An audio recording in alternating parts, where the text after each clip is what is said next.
Hi po, ano-ano po ba ang advantage and disadvantage ng pay later?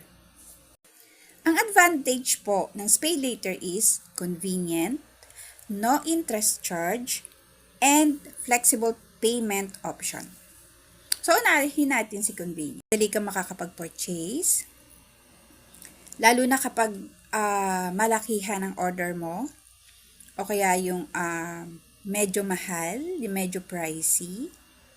Then, yung no interest charge, ibig sabihin nun, kapag on time ka lagi na nagbabayad, wala kang matatanggap na late payment fee. Basta lagi ka lang on time.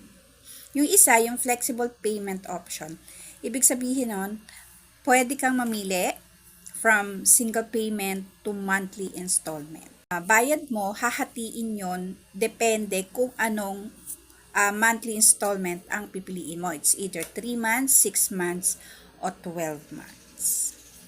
Siyempre, kapag may advantage tayo, meron ding disadvantage ang pay later.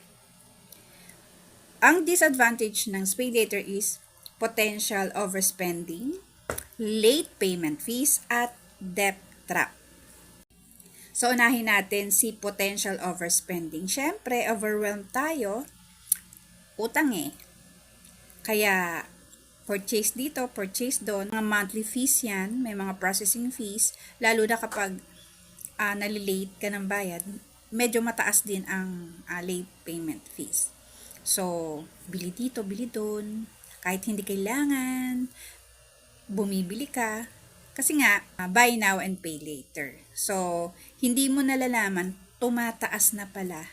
Lumalaki yung babayaran mo. So, hindi mo yan napapansin. Yung pangalawa is late payment fees. So, di ba kapag na-overspend tayo, hindi natin alam, sa pagbabayad, nalilate din tayo. 3 months na installment. So, first month pa lang, na-late ka na. Second month, malilate ka na naman. Third month, malilate ka na naman. Magkano ba ang fee sa mga late payments?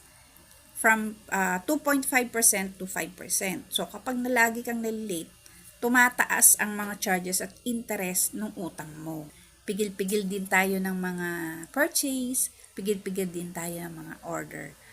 Kailangan mabayaran muna natin yung isa bago ulit tayo mag-purchase ng isa pa. Disadvantage of pay later is debt trap.